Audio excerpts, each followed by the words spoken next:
Hello, welcome to the JM Academy. My name's Alison Tarry and today we're going to be looking at wirework rings. So what are we going to need for wirework rings? We're going to need wire. We've got in this tutorial, we've got a selection of wires from 1.25 all the way down to 0.25. So your larger gauges, your 1.25, your 1mm and your 0.8 are your core strength.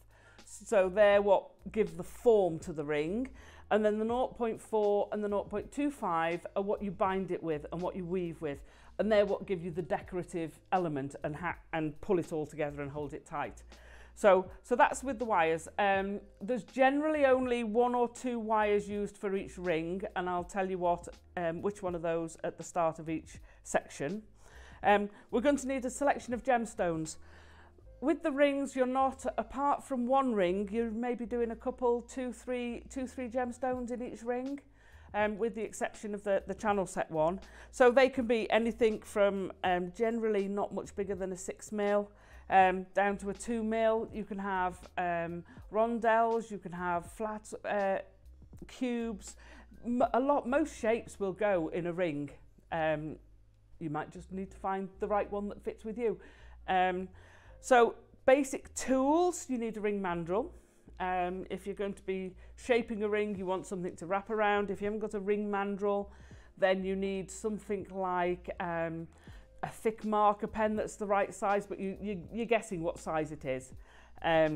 So you need a ring mandrel would be recommended, and then just basic tools. I've got some flush cutters or wire cutters, round nose pliers, chain nose pliers and a flat nose pliers.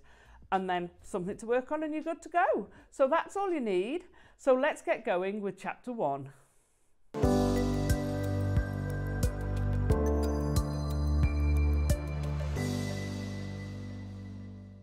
In this chapter, we're going to look at simple scroll rings. So these are adjustable rings. They're very, very quick makes. They use 1 or 2 scales of wire depending on whether you put the gemstones in or not. So the copper one on the display there is a 1.25 wire, so it's very, very structural, and the gold one is a 1mm. So it's still very structural, and I wouldn't go down to a 0.8 for this style of ring. You can go up if you want. You can use square wire, flat wire, all sorts of different varieties, but we're going to use the 1.25 in the demo. All you need is a section of wire. Now, as a rule of thumb, the most common size, which is an N2O in the UK for a lady's ring, is actually, you're actually going 2 inches in diameter around your finger. It sounds a lot, but that's how much it takes to go around the circumference. So you want to have plenty left over. So I would go, about 4 or 5 inches, or about, what's that, 10 centimeters, something like that. Just a good, decent piece. It depends how much of a scroll you want, but you want to do it anything. Make sure you've got a nice flat end that side and a flat end that side. So if you're using a flush cutter, you can just cut it off. So we're going to put our ring around a mandrel. Now, this goes for all the rings you're going to make today. When you wrap it around your ring mandrel, wrap it on a smaller size than you actually want it to finish with, because then you push it into the size you want it to be. To try and pull it to that size, it will always spring back a little bit. So you've always got that little bit of give. So make it to a smaller size and then push it onto the size you want. So that goes for all the rings, and it's very important for a ring that you want at a fixed size. So before you fix the size, you need to do it to that smaller size and then push it up to where you want it to be.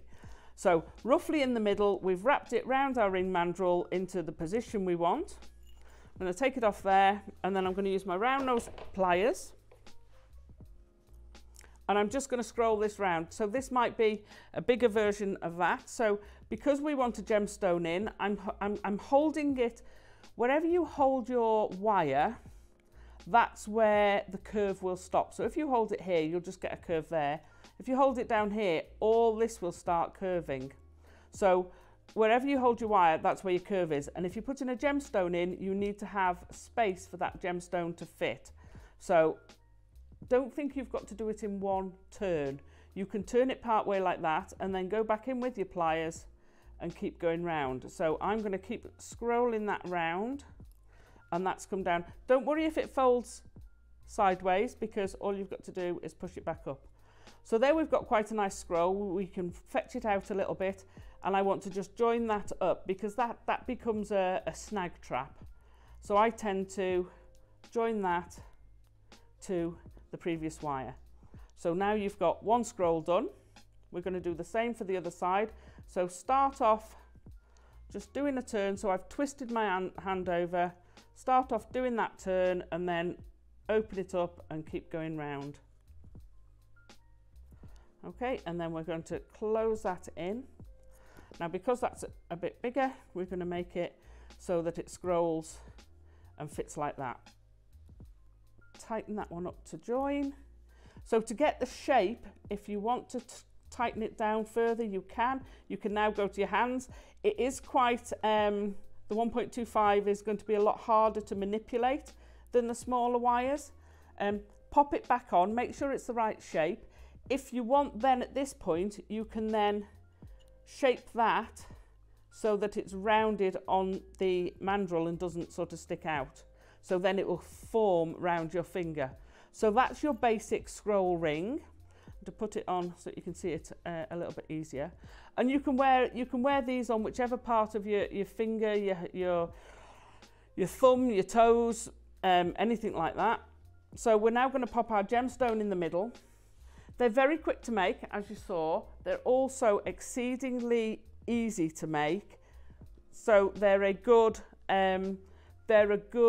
seller if you make them to sell, because they're quick to do and they don't use a lot. So you've got your larger scale wire. We're now going to use a 0.4 to add our gemstone. So I'm going to start off without the gemstone on, and I'm going to wrap it 3 times around, and I'm going to wrap it at the easiest accessible place. So I'm just going to wrap 3 times using the tail, and that's just to give it a bit more stability, because like we said, all wire has a bit of elasticity in it.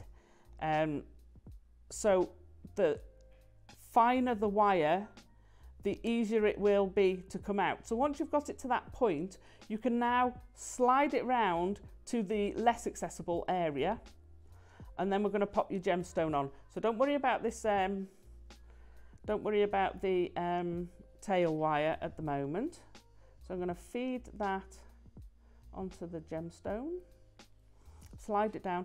Now you can keep it the same colour, or you can use a contrast. I'm using the contrast for ease of seeing it. And then you can just do your 3 wraps around this side to secure that gemstone into place. Keep your wraps together if you can, because it'll just be a little bit neater, and it gives it a bit more strength. So if you haven't got them there, just squidge them up with your pliers to squidge them tight. And then we're going to trim off the wire. So what you want to do, whether you've got side cutters or flush cutters, is basically you want to cut it on the inside edge of this wire, and then it's not sticking below or above. So you want to get in with your pliers, making sure you're just cutting that one, and just snick it off so that it's not got anything showing. If it has got a little bit showing, just go in with a flat nose plier and just flatten that out so that it doesn't leave a rough bit. So we're going to turn it over and do the same the other side. Just trim that off, making sure you don't obviously cut the piece of wire that's going through the gemstone. There we go. And there you've got your adjustable ring. So that will open up quite a lot or close down. You can have 1 gemstone, 2 gemstones, and have fun making your adjustable rings.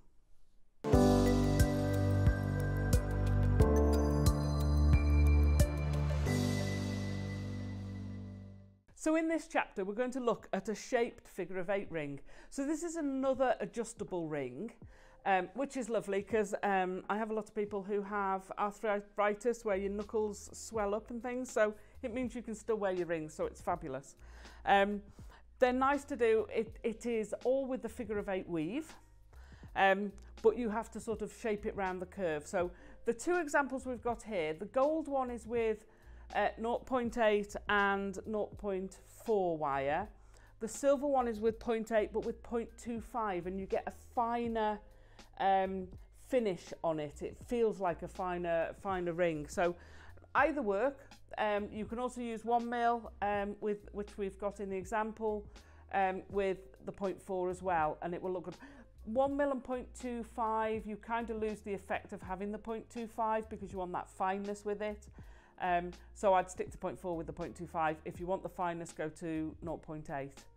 So how do we get started? So again, you want your 2 lengths of wire, the 2 cores. Now I'm going to show you the weave with a larger, you can do it with this. So this is 1.25 wire, just to make it easier to see.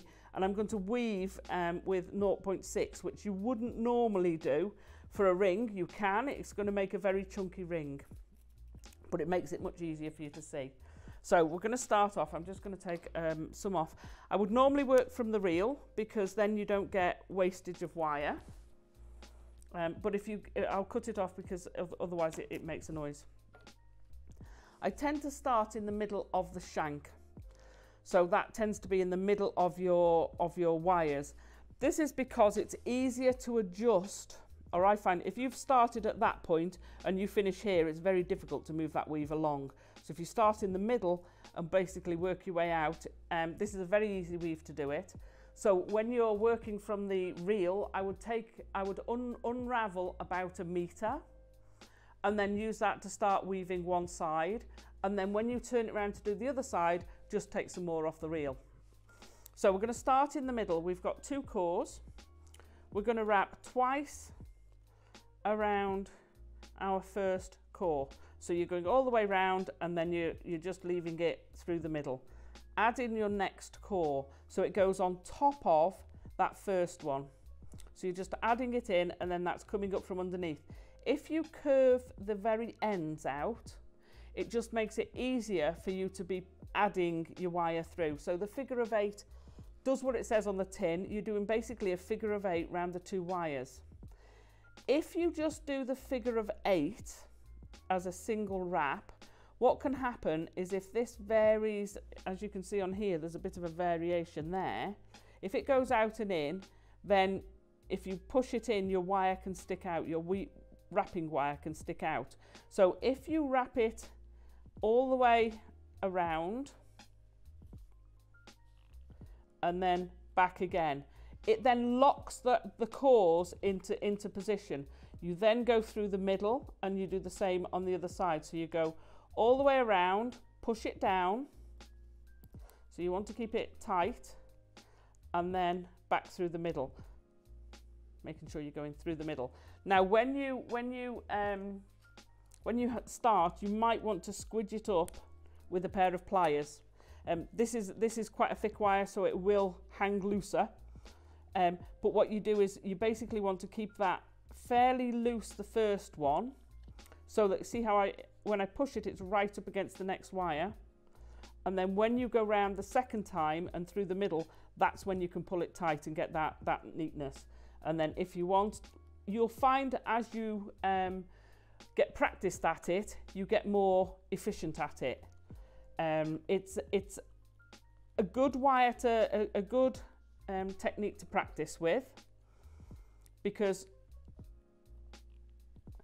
it builds up, it does improve. So some weaves are quite good straight away.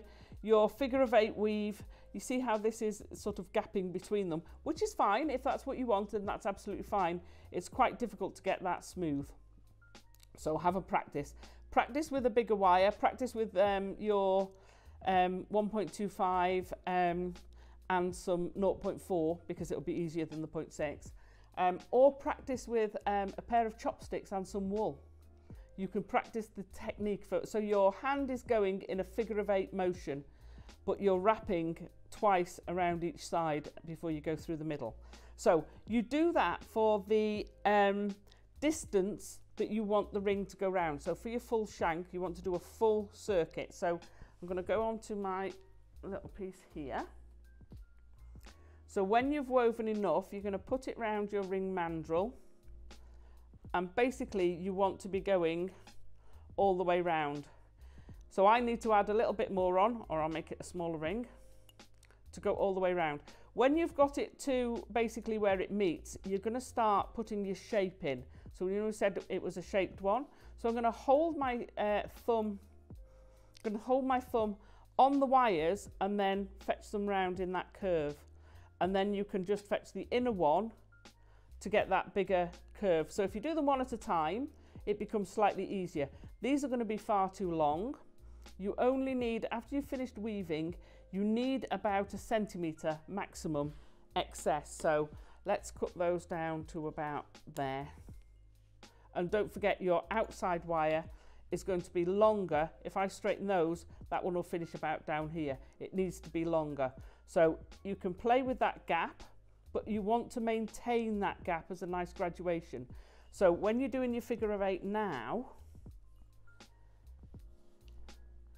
as you weave over, so we're keeping our distance the same. So the important thing is here is the pressure you're using.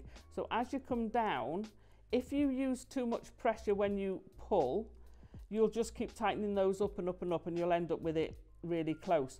To keep that gap, you need to not have too much tension. So tighten it there, weave through, but don't pull it too tight. So you're wanting it up against the next one, but it doesn't have to be really pulled tight. You can squidge down afterwards to get that really closeness, and that avoids you pulling the two wires in to meet. So you can keep going round. Now, as you're going round, the outside of the curve, as we've said, this wire is a lot longer than this wire. So if you carry on doing the same number of wraps, if you do 2 wraps on each side, it'll sort of start going offset. So you need to do more wraps on the outside, and it's going to depend on how tight your weave is and how tight your curve is, how different. So what I will do is I'll do 3 wraps that side, and then 2 that one, and then 3 that one. So it will start creating this sort of fan weave, and I'm going to run out of wire on this side. So 1, 2, 3. Now if you do have to change wire, you can see already that that's more open than it is down here. If you do need to add in your wire, go for, if you've got 3 wraps, do 2 wraps, and then we're just going to add in our next piece of wire, because you may or may not have enough wire when you start it.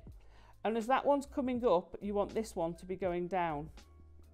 So your wire is going in that action. So you want to follow that action. So I've got my wire still doing that action. I'm going to do 2 wraps and then keep going. Leave the tails where they are until right at the end. 1, 2, 3. I'm going to now up it to 4 to get round that curve. You can do as many as you like. If you keep going up and down, it will show. But as you go round, you can do it more open if you like. So 1, 2, 3. If you leave it like that and do it, when you close that up, these will look uneven. So you'll need to give it a bit of a tighten. 1, 2. And as you noticed, I'm following this with my finger and thumb, holding this as close as I can, because the closer you are to where you're weaving, the more sturdy it is. If you hold it down here, so if I do it on this one, if I hold it here and catch one of those, I'm going to pull it out of shape. So hold it there, then if you do catch one, you're not pulling it completely out of shape. So 1, 2, 3, 4, 1, 2. We'll do one more. 1, 2, 3, 4. Now, when you finish it, you can squidge it down then. So as I said, we've left these wires where we added in. This goes for any part of the figure of 8 weave. That's how you'd add in. You want to cut almost where they cross, because what you're trying to do effectively is get those 2 wires to sit next to each other, one on top of each other, right? Because then that is there, when you push it together, that join has disappeared, but they're actually both still securely done. So if I pull that down, then you can't really see where that join is. So once you've got to the point where you think, yes, that's a nice size, I'm going to stop by there, and it can be any point, it doesn't matter, it's all personal. We're going to give that a couple of inches, 3 inches maybe, 7 or 8 centimeters, and then we're going to trim these to make our loop. So you want about 1 centimeter, depending on how big a loop you're going to do.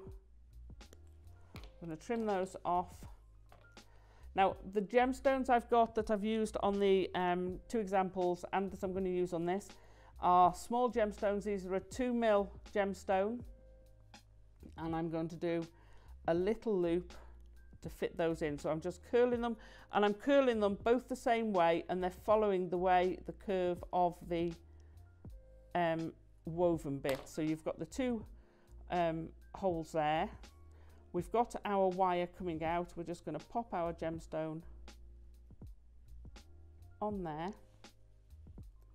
and that will fit nicely in that hole. So again, we're going to finish it off with 3 wraps as we did before. 1,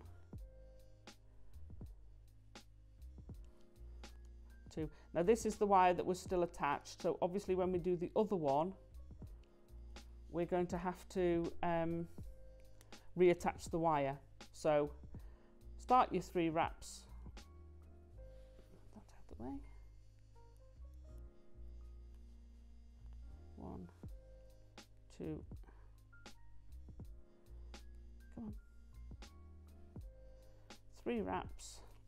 Add your gemstone in, which I'm losing on the grey. Pop that down. Do your 3 wraps the other side.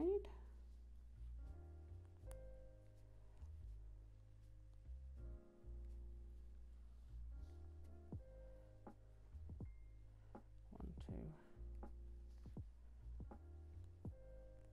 3, pulling those nice and tight. You can squidge that one round so it meets there. Again, pull it tight and then just trim off your wires.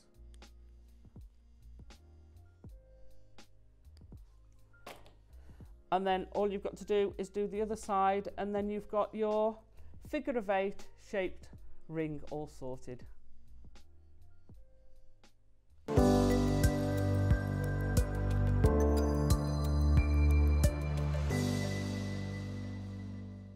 In this chapter, we're going to look at a fine scroll ring. So kind of similar to the last one, this is with 0.8 wire. So you've got that more delicate core wire, and we're using 0.25, so straight away you can see it's of a finer, more delicate profile. It's still strong, it's still good to wear, especially since we weave the wires together. So it's got that strength in numbers, but it gives you that more refined, more elegant look. So if you've got someone with a slender finger, they don't necessarily want a heavier ring, then this sort of technique is perfect. So we've done it slightly differently, and I'm going to go back to my big wires. So I'm starting with 3 wires. Again, you want that same sort of length depending on how long you want your scrolls to be, or your fancy bits at the end. So always allow extra for that. But we're dealing with 3 cores now, and we're not weaving them together. So first of all, you want to sort of just manipulate them so they're all lining up. So the whole point of this ring, and if I turn this one round, you'll see more easily on the back, it's just a bound ring. So it's a very fine, very smooth ring to wear. It's a lovely ring shank to wear, but they're all just literally bound together. But you want that flat profile. So to get that flat profile, you have to keep them all in the same plane. If they start twisting, then it's going to stand out like a sore thumb. So again, I would start in the middle of the ring, and you're literally going to just wrap around and around. Now, this is where holding it is very important. You can use a clamp, a ring clamp if you want.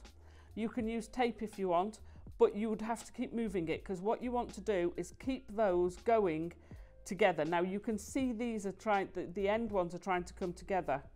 So what you do every now and then, you make sure you're pushing them down that way, and then you get a flat nose pliers or a pair of nylon pliers and you squidge it. You're gonna have to squidge it that way and that way. Because you're using 0.25 wire, it's less so than this. This is 0.6, so it's a stronger wire, so it's more likely to pull them together.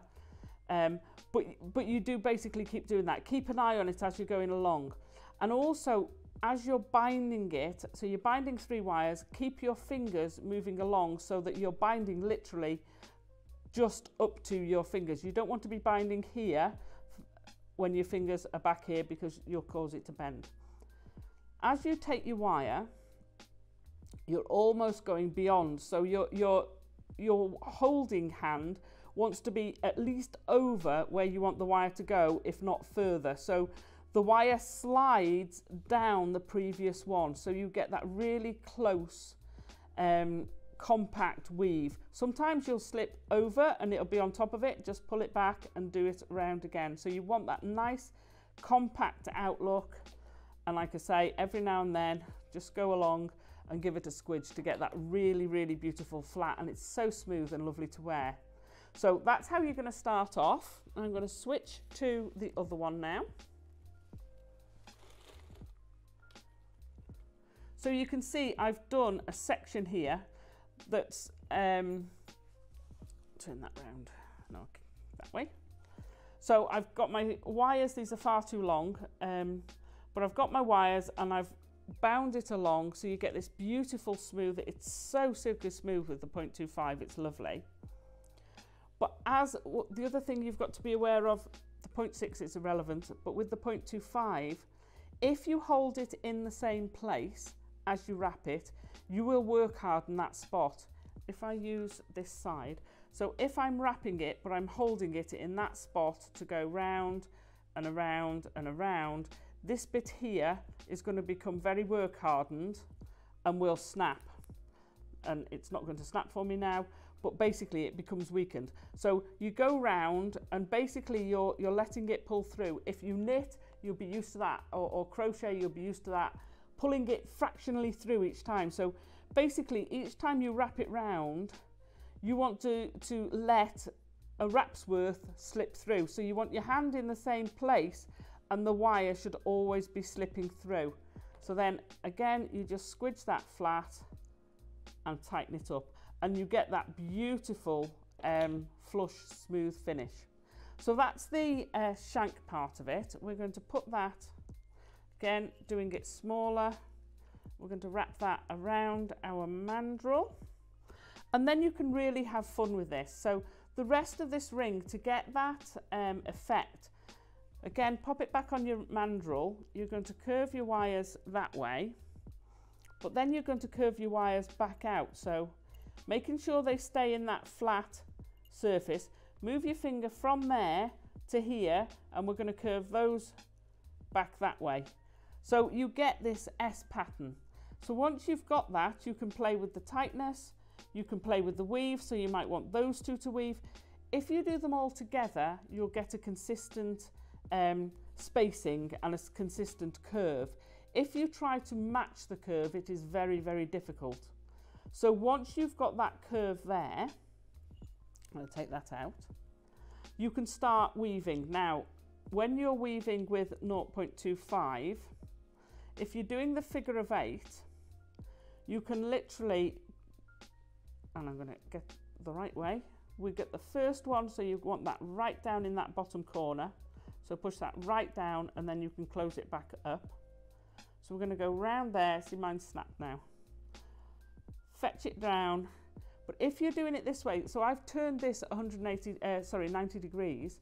So instead of doing it, wrap it round twice, pull it through. So this is the same as the previous chapter. It's the same weave, but this time you're hooking it round and pulling it, because you've got the finer wire. I'm still holding on tightly down the bottom, but you can speed it up by just hooking it round and then pulling it down. Keep it light till you've gone around that corner and then you can pull it tight. So light, and then you can pull it tight. And you're basically always pulling it towards yourself. If you find you're doing it the other way, just turn your piece upside down and that will have it coming towards you. So if you find you're going that way through the middle, just turn your piece the other way round and it'll pull the right way. So you can literally speed up. Again, watch your tension if you want to keep that opening going. And then when you get a bit further down, you're going to put a loop in there, and then you're going to just do a little bit of weave with those two and connect it. So if I go through to this piece here, you can see on the bottom where I've woven part way, then stopped, put a little loop in, put your gemstone in there if you want, and then continue round. Only this time, when you get to finish, so we're going to put our first loop in there, we're going to pop our little loop on the corner there, and then we're going to, because we've woven those, let me carry on curving him round. So if when you've done your loop you continue that curve, you get this sort of almost the opening up of a vase at the top, you get that splayed look. So then you can actually just flip. So this one's unwoven, but now you can flip and weave the other side, so you can continue that figure of 8 with those two, which gives it incredible strength. And then when you come to doing these two sides, we're going to trim those to there, but we're going to curve one this way but splay the other one out that way, so you get that sort of funnel look. So we're going to turn that one that way and keep that curl. I've kept my hand quite a way back, so it will cause that to sort of open up a bit. Now with the other one, let me make sure that's flat. There we go. We can now trim off that wire. I know I haven't done very much weave. You would weave further as per the example. To curve that, if you leave it in that curve, it will sort of go jagged like a 50p piece. What you have to do is convince it first that it wants to curve that way. So just give it a little curve out that way, and then with your pliers you're going to hold it where that kink is to get that initial curve going. Yeah, a little bit like ironing out the crease before you curve it, because what you want to do is to convince it that it was going to go that way anyway. It's all kidology with wire. You've just got to convince it that that's where it was going. So you can just make it go out, you can make that bigger or littler. Just put a little bit more curve in there. So you can curve those and you get this sort of splayed out effect. So if we go back to the example, you've got quite a wide one because I've woven more, so you've got much further. On the previous ring, we curled them both the same way, and it's quite a different effect when you curve them that way. And then on the top one, I've literally just done the two little ones, and I've tied this one in at the top so that you've just got this one sort of, almost like a frond leaving. It's quite floral, very delicate the way it swirls around. So if you look at something like a sweet pea flower, where you get the little flowers and then you get these little fronds, it's very sort of reminiscent of that. So it gives you this much more delicate. You want to keep your gemstone small. You don't want to do this with a big gemstone. You're just going to attach the gemstones in the same way as you did with the figure of 8 ring. It's exactly the same. You're just wrapping them round. I would tend to do at least 3, if not 4 wraps, because it's 0.24 wire.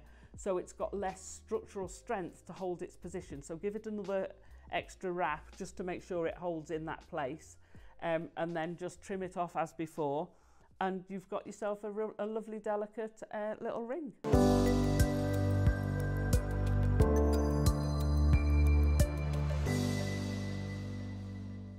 So this I've called a crisscross ring. That's because it's kind of a crisscross weave. I would say it's probably my favourite ring shank weave. A bit like the previous one, when you're just binding, your action is always just in one direction. So it doesn't matter whether you go clockwise or anti-clockwise, you're going in the same direction. The figure of 8, you're twisting, you're changing direction all the time. This one, again, you go in the same direction. So if you're left-handed, it doesn't matter if you go anti-clockwise or clockwise round, so long as you're consistent, it doesn't matter. So I'm going to show you the weave with these two, and like I say, this is probably my favourite ring shank weave. It's very comfy, and it's got that little decorative edge. So I've got the ring you've got there is a 1mm with 0.4. You can again do it if you want a finer version with 0.8 and your 0.25, or you can do a chunkier version. It will work like this. It will make a nice chunky ring if you use 1.25 and 0.6. It's a very versatile design. Most of these rings will also scale up into bracelets, with the exception of the 0.8, 0.25 fine one we did in the last chapter, which would need more to give it that extra strength to be a bangle. But most of the others will all scale up really easily. So this kiss cross, what you're going to do, again, I always start in the middle, and I'm going to start off by wrapping once around one of my cores. So I've just gone once round, then I'm going to go over the two of them, and then through the middle. So then I'm going to go all the way round, over the top, down the back, and through the middle. So that's your complete process. So you've gone round the bottom one, you're going over the two and coming through the middle. So like I say, it's all going in this direction. Then you're going over the top, down to the bottom, and then once round the bottom one. So it's people either get this straight away, and as before, then you just squidge them together and you get this really nice pattern. Now it's comfy because you've got your weave going, you've got a wire going straight over the two. If you do certain weaves, what will happen is you'll just get sort of bumps where the weaves are, but it's not gone over all the wires, so it sort of gets a bit uneven. So if they're tight, then you feel it more. This because you've got that wire, a bit like the bound ring, because it's got that wire going straight across, your skin feels it as just a level playing field. There's no unevenness. So around and through, around, underneath and through. So it's that same motion, and again, it's one that you can practice and keep. If you notice, after I've done a section, I put it back. Now you can see why I call it kind of the cross, because you've got one there, cross going up, and one there. So you've got this sort of cross going, crosshatch going, and it's a beautiful weave. Like I say, for ring shanks, for bangles. Again, you can use it in multiple weaves. Most of these you can.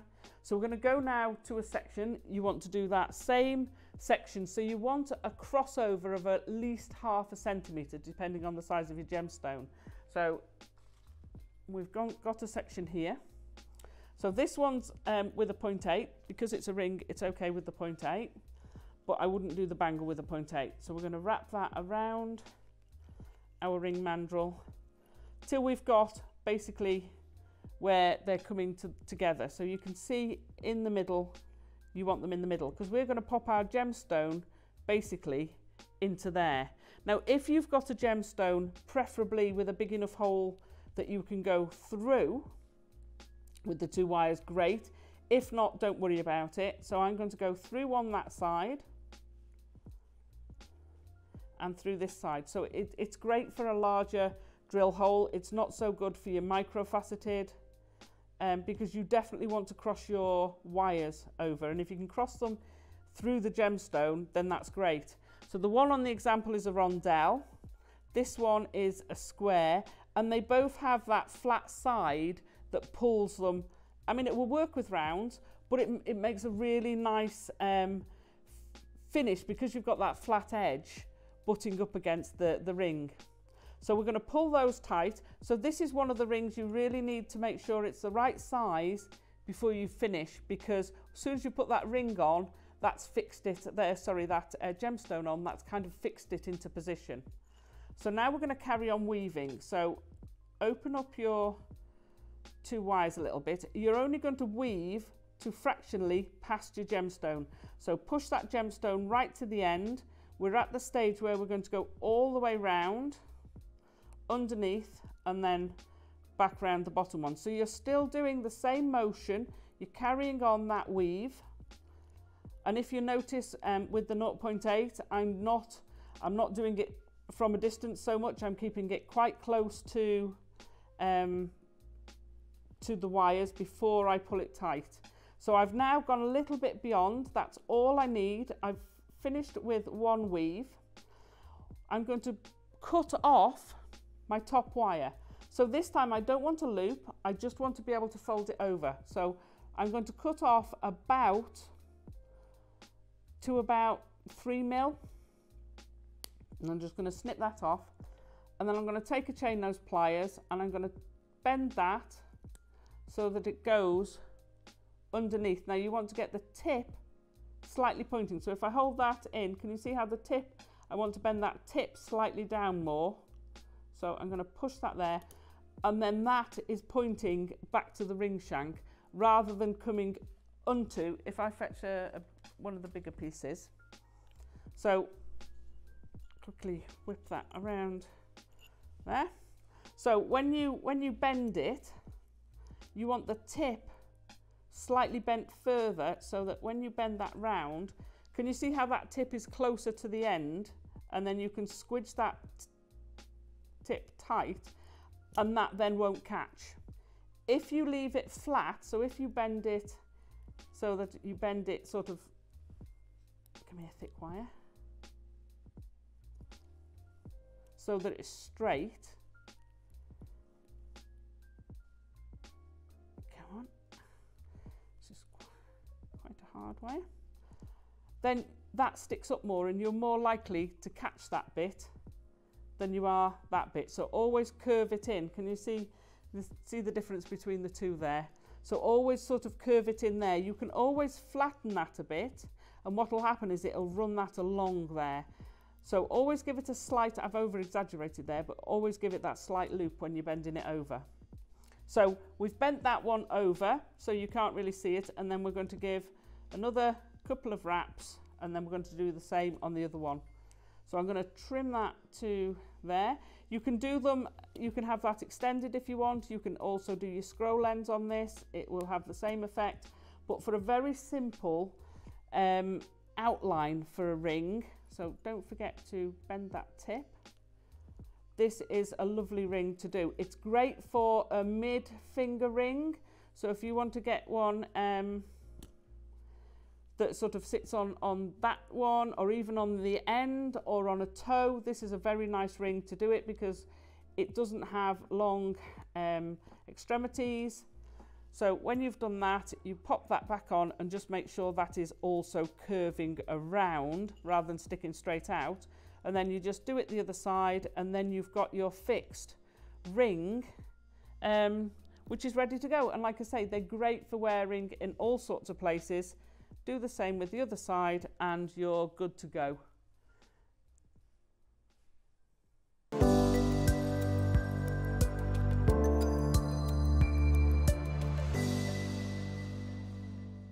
So in this chapter, we're going to look at a snake ring. You want one piece of wire that's about the length you've been having for the others, so about 10 centimetres longer than you need it to be. The other wire, you want double that. So you want it to be twice as long, and we're going to start off by actually folding it in the middle. So to get a nice sharp fold, now I've got a bead that's a bit like a kite shape, for want of a better word. So anything that's got a point, it can be a drop shape, anything basically that's got a point, or it can be an oval, that'll work. A round will look a little bit, you want that nose, so it's, so long as it narrows, then you're going to get the look. To get that nice point, because that's going to come way too rounded, is pop your pliers in, go right down to the end of your pliers, and then instead of pulling it round, you're going to push against that flat surface, and then you get your point. So then you can sort of just fetch that point in until it fits perfectly around it. Now you want it slightly narrower because you want that gemstone to sit on it. So you want it to be narrower. You also want this tip to come up because we're going to put the other one on top. So you need for one of them to come upwards. So we're just going to take that point and we're going to bend it. You only want a couple of mil and you're going to bend that up. So that will then sit and come up above your gemstone. Okay, so pop that to one side. We're then going to take the other piece. Now this, you're going to want to have something underneath to help support that gemstone, and also over the top to keep it in place. So we want that, that V shape still, but we've got to put a curve in it first. So we're going to do a little scroll. We're going to start off with a little loop at the end of your pliers. Just take that round until it's basically touching the wire. So you've got a little P. Then you're going to carry that around, just keep it quite nice and tight because you don't want to see it beyond that gemstone. So you want that basically to sit there. You can have that on front. There's no reason why you can't have that as the facing side, or you can have it that way up. You can decide which way up you prefer. So you want that to sit under there, but you're actually going to have it that way round. You want to be able to come up and down. So we're going to put a V. We're going to put our V. We need to work out where we're going to have our V, and then we're going to, again, you don't want to pull it, you want to push. So you want to push that into position to basically get that nice shape. So nice and tight there.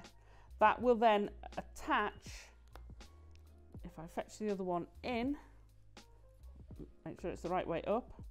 Those two we want to attach together. So that bit where we've kicked it up and that bit there, we're going to meet together, and then this will hold in place. Okay, so you want a little piece of 0.4 wire, and you're going to stitch these two together.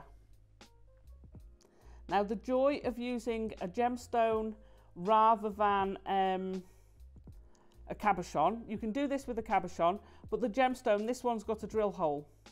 So we can actually use this and secure it with the drill hole as well, but this will do you for a cabochon. So if you wrap 3 times with your 0.4 around one side of your V without the loop, take that over, then you're going to go 3 times, well, you can do just a couple of times to hold that V together, and then finish it off by going 3 times around the other side. So you're going to go once, twice, 3 times. Right, so that's our wire secure, and those are now fixed together. Trim off that wire. Now you can trim this because it's going inside. You can trim this so that it's going between the wire and the gemstone. So we're going to pop that in there, trim that off. We'll then just put that back in shape, because you will pull it out of shape, especially with using the 0.8. You're going to slide that gemstone so that it's going to be held securely by the bottom ones there, and the top one is going to be held there. So if I turn that over, that's effectively what you're doing. If you want, you can take it up the other side. This one's going just down one side. So what we need to do is we're going to bend that so it effectively that then becomes the middle of these 2 wires. So you'll have to play a bit around with your shape, make sure you're getting that in the right position so that you can then have your 2. You've got to have one that holds it in place. So one set of wires are going to hold it over the top in place, and the other one is going to hold it at the bottom. So we're going to pick that up, and it's quite fiddly to show you because it has it in your fingers, and then you're going to draw all 3 of those are going to come together.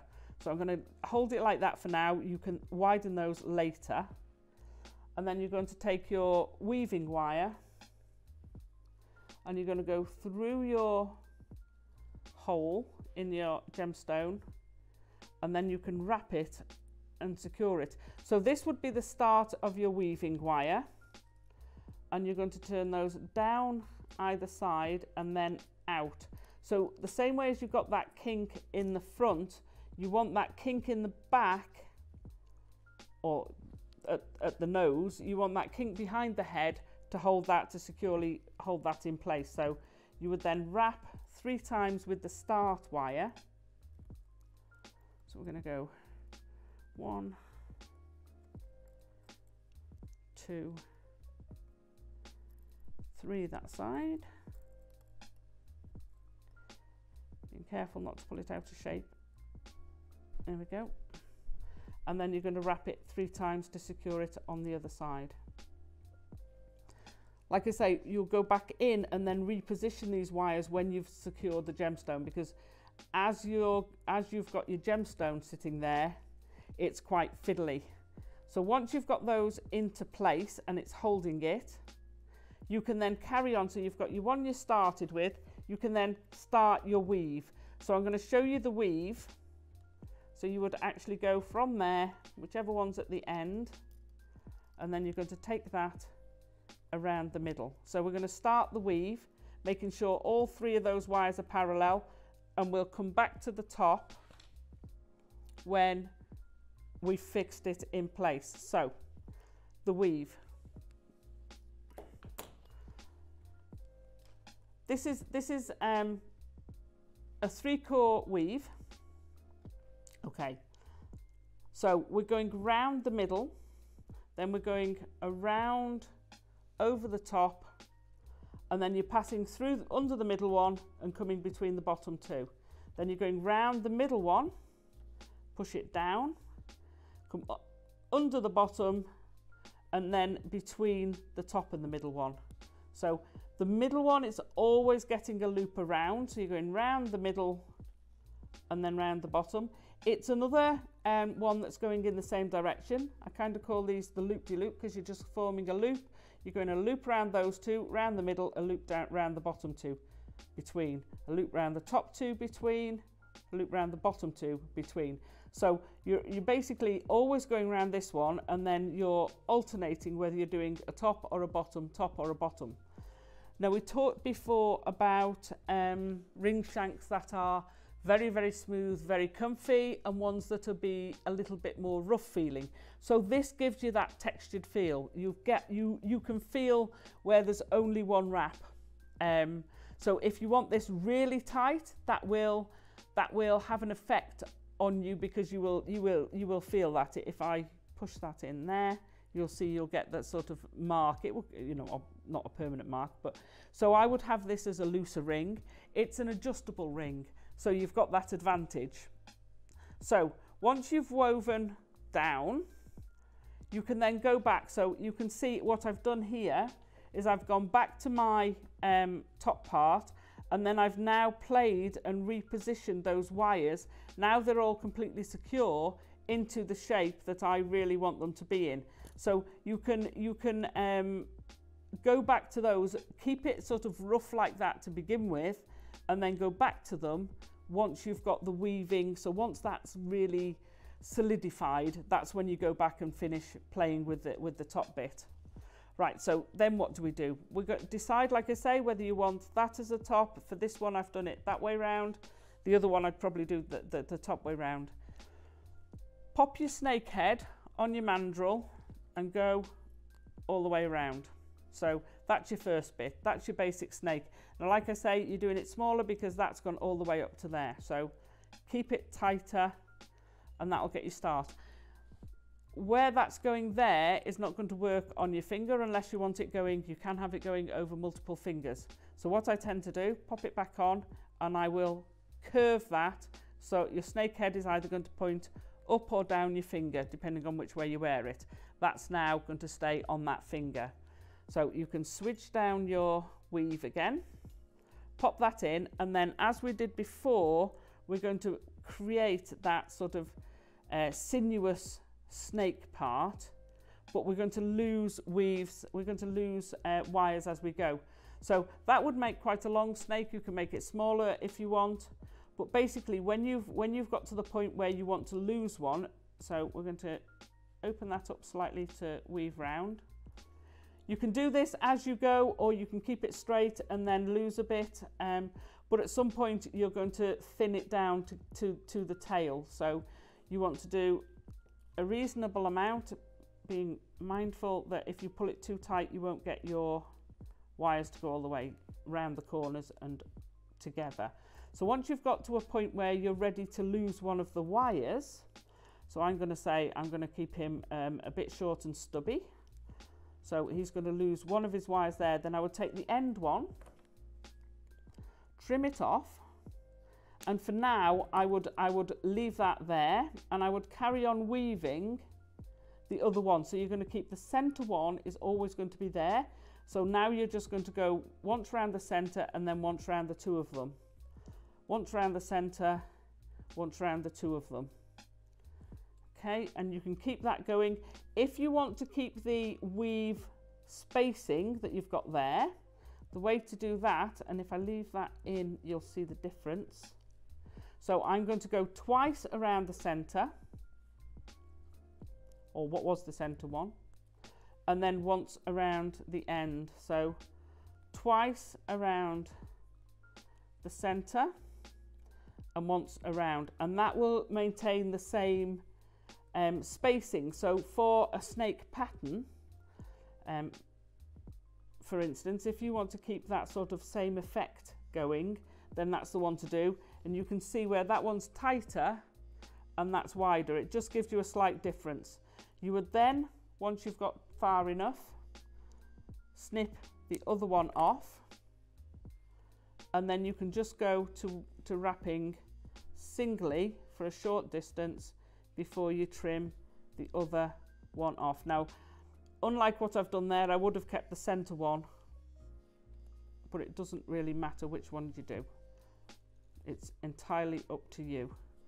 So I'm going to trim off that one, trim off my weaving wire, my 0.4, and then for each of those, as we've done previously on the crisscross ring, we're just going to bend these over, pushing the inside down so that you're not getting a sharp point. And I'm going to push that one down. So you've pushed them all over. You can either do them evenly spaced or odd spaced like that. I mean, he's quite a short snake, but as you can see on the other one, you can elongate that tail for as much as you want and put as many curves as you want in it. So every snake you do is going to look a little bit different. So have fun making your snakes, and then we'll go on to the next chapter.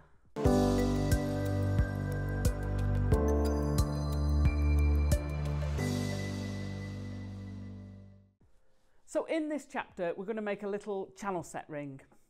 So these are great because they can be either have the wires at the front where they finish and they pass over, or you can hide them behind and have effectively an eternity ring. They're great with ombre gemstones, so it changes as you go around, or doing two different gemstones. They look great for either of those. They'll work with 0.8, they'll work with 1 mil. I would recommend using 0.4 to go through your gemstones. 0.25 might be a little bit too fine to do this because you're not bulking up your wire either. You're not giving your wire any strength with the 0.25. How do we do this? It's the same technique as figure of 8. It's effectively figure of 8 with a gemstone in it. That's exactly what you're doing. Different people channel set in different ways. This is the way I do mine. So you're actively doing that figure of 8 motion, but what you're doing is sliding a gemstone in each time. It's a great way to use your microfaceted gemstones. You can use it with bigger gemstones if you want, but the microfaceted works so well with this technique. So I'm going to show you with bigger wire. So we're back to the 0.25, but like I say, 1 mil with 0.4 or a 0.8 with a 0.4 give you a really, really nice ring. I would start in the middle. I preload my gemstones onto the wire. So when you only want half of the gemstones. When you get to halfway, then you can preload that side with the same number of gemstones, and then you've got the same. However, it's not as tight a wrap as normal wrapping. When you put the gemstone in, it kind of gives it a little bit more movement, so you can slide your wire up and down your gemstones and your section up and down your core wires. If you've got plated wires, just be careful that you're not abrading the plating. So how do we do it? We're going to wrap twice around our first core. We're then going to slide down our first gemstone, pop it in between the two cores, and then you've come from over the top, you're coming underneath that one and wrapping it once, twice around. Now bear in mind, I haven't scaled up the gemstones for this, but I've scaled up the wire. So it will still work, it's just giving you that little bit more of a fineness. So you then slide your next gemstone down, wrap once, twice going through the middle, slide your next gemstone down, pop it up the other side, once, twice, slide your next gemstone down. So now you can see why I preload them, because they're already on the wire. You're not having to pick one up each time, so it speeds it up considerably. So you keep going until you've got half your ring shank done, and then you pop on the other side. Allow yourself 3 or 4 gemstones overlap on each side. But like I say, this will actually slide a lot easier. So if you've got more on one side, you can just shuffle it along. So now we're going to go to the piece where we've got it already done. So you've got your section of your woven. We're going to pop that round. So as you weave, keep your 2 wraps quite tight. You may have to push them up every now and then just to keep them tidy and neat, and it gives you that lovely finish. Pop it round. Bear in mind your gemstones are going to be thicker than your wire. So if you pull it really, really tight, what's going to happen is you could damage the gemstone. So you don't want to be sort of really forcing it on your mandrel, because you don't want to crush your gemstones. Depending on what your gemstones are, if they're diamonds, they're probably you're going to have to go a long way to damage them, but other ones are not so lucky. So you want about 1 centimetre or even half a centimetre, depends on where you want to go, of an overlap. I'm going to make that a bigger ring so that we've got less of an overlap.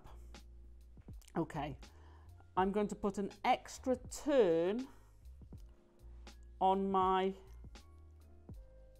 weave, so as I've got my 3 secure weaves to finish. So on each side, I'm just going to pop my extra wrap just to make sure that's extra secure.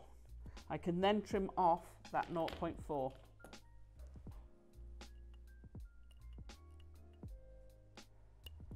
Trim that off and get that out of the way. So to finish this off, what I've done is I've used the wires. You can just tuck these under, out the way. So on the other one, if I turn this one around,